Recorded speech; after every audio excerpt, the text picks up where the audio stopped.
the state of Andhra Pradesh, we just got in the new government. We have a very young Chief Minister, Sri Y.S. Jagan Mohan Reddy garu.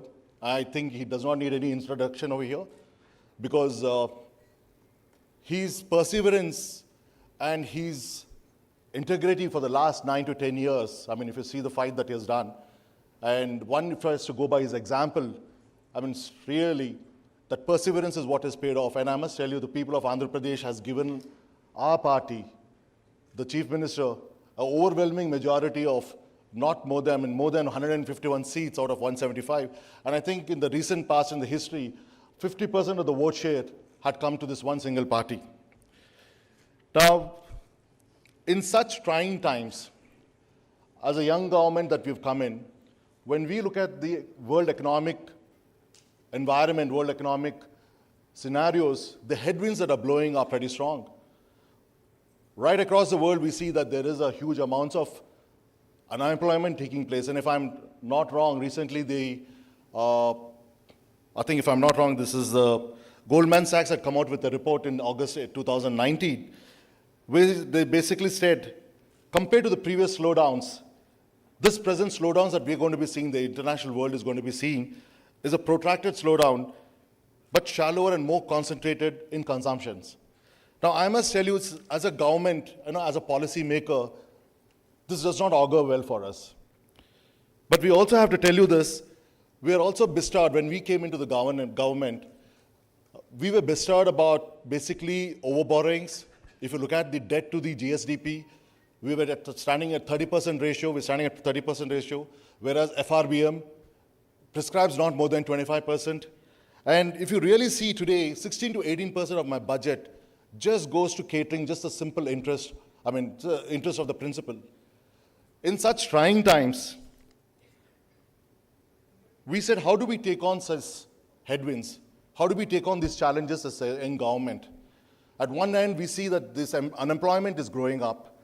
On the other side, we see technology is leaping, going rapidly, leaping by bounds. And this is one of the big challenges that we, as a young government, we found ourselves.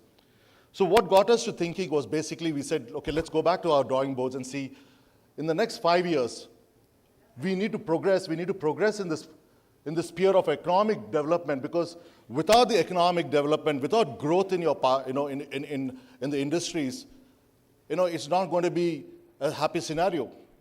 So what we said is, we went back to our drawing boards and we said, all right, we will work out a scenario whereby we will have empowerment of socials.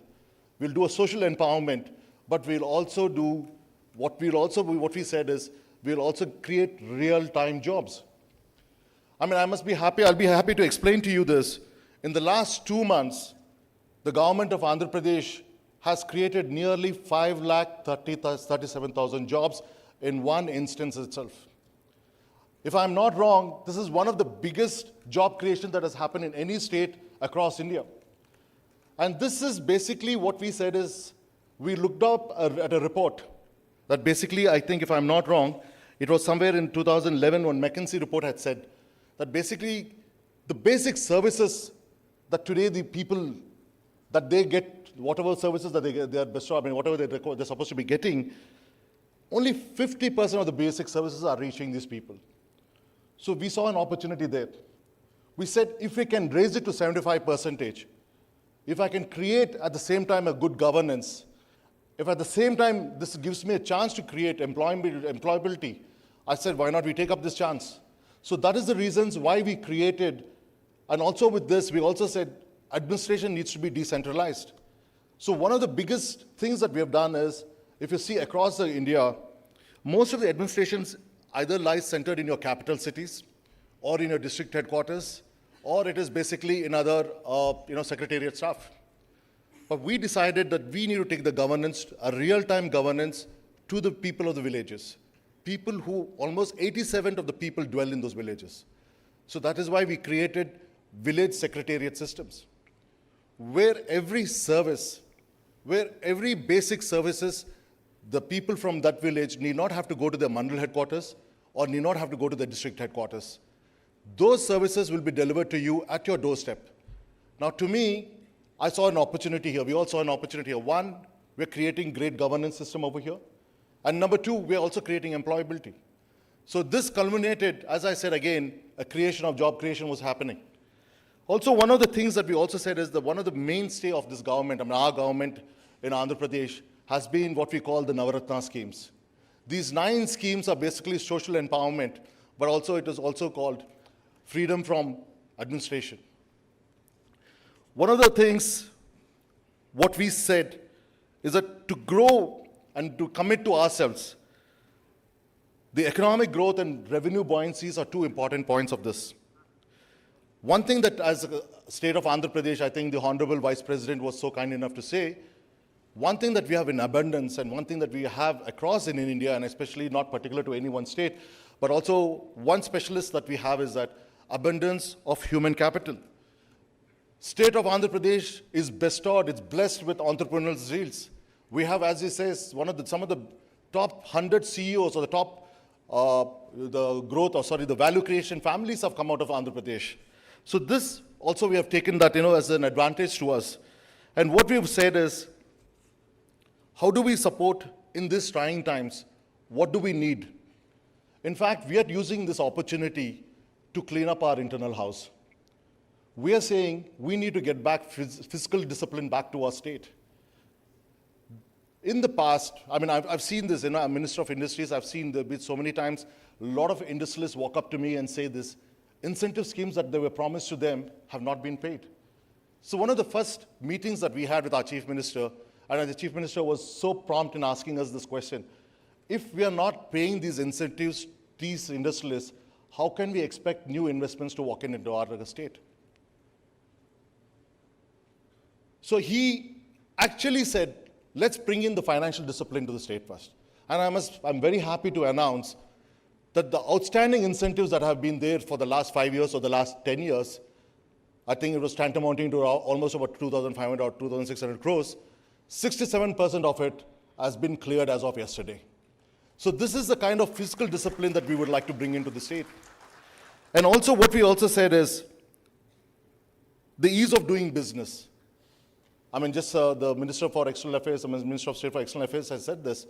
This ease of doing business is basically a program set about by Government of India along with World Bank in seeing that how exactly the businesses are doing. We have taken it a further notch down.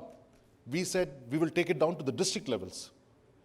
We do not, because that is where it actually starts. It's your local Tahsildar is the first person if you need any permission. So we said we will involve those stakeholders into this ease of doing business too. So such proactive steps. So what we have also decided is this, we are using this as opportunity, this whatever we call this disruptions that is happening right now, we're going to be using this as an opportunity, as I said, to clean up our house. And we have also embarked on one single agenda in our state. We want to create the world-class workforce. If you really understand the IT revolution that has happened in the late 90s and the early 2000s, it was none thanks to any government agencies. If you really historically look back the IT revolution that took place in this country, or why our services were much needed across the world, it was purely the fact that basically our mothers and fathers said, other than mathematics, you're not studying anything else. No arts, no sciences. I mean, if you want to be an actor, no actor. You just have to be in mathematics. So by default, a lot of us had gone into maths. And that culminated us into getting into IT technologies. So we do not want such chances again. We do not want to take such chances again. And that's why as a state of Andhra Pradesh, we said we want to create the next international workforce that we can be proud of. It might take long, but I said this is the time we need to start putting in the foundations for such workforce. So what we've also realized basically is creating skill set development centers right across our state. As a government, my job is to create policies. My job, my direction is to create a flawless policy, implementable policies, where it becomes easy for anyone to implement it. Subscribe to Social TV Telugu for more videos. Hit the bell icon for faster updates.